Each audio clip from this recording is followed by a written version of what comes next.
quilt artist myself, teaching artist. I'm also a jali. A jali is a traditional storyteller. And I am also a musician and videographer. Also, I'm going to be doing a story quilt, which is called a Talking Clock community quilt.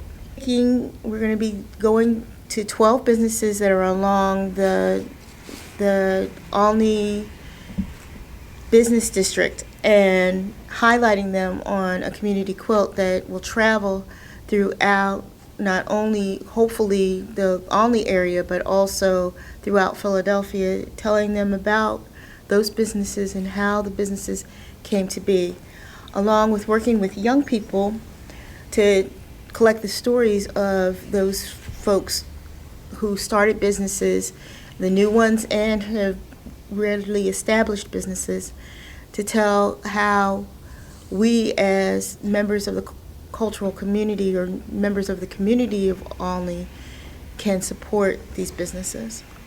Actually got together, I've been doing community quilting, oh goodness, since the late 90s, and I really love it because it gives people within the community a chance to collage the things that they feel, but it also gives you an opportunity, it also gives them an opportunity to express themselves in a lot of different ways.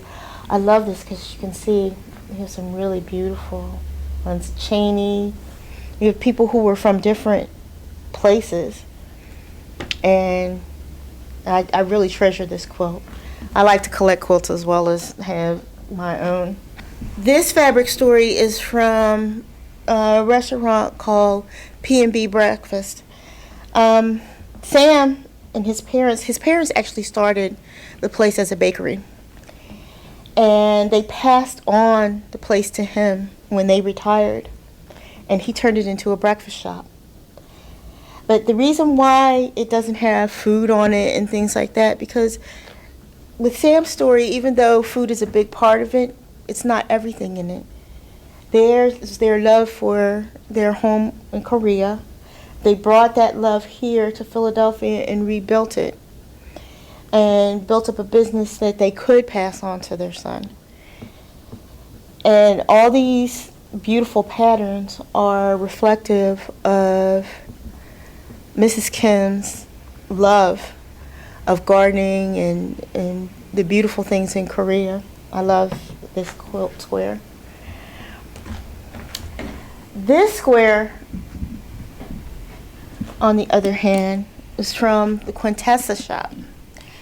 Quintessa is a ceremony that happens for girls in the Latino culture when they turn 15. It's a rites of passage.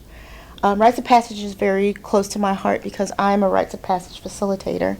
Rites of passage just means, we all go through rites of passages, but for a 15-year-old, it is a step into womanhood. Womanhood rites of passage is very important, and when children don't have those ceremonies to rely on the way we had in more ancient times, when they don't have those to look forward to or to step into, they tend to rush the process, or they have their own kind of things that they put into it, like tattoos, and a lot of other things become rites of passage.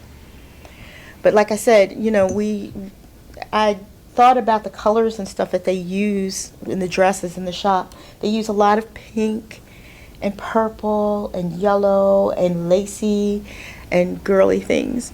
So that's why these squares have all these pretty colors in them.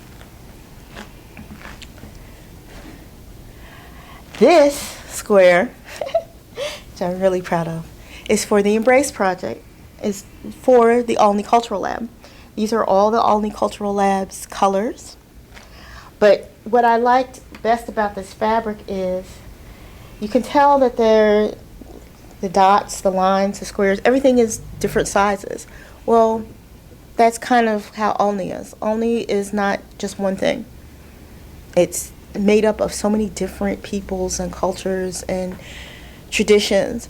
And the busyness of this square talks about the busyness of Olney itself. And I like to reflect those stories.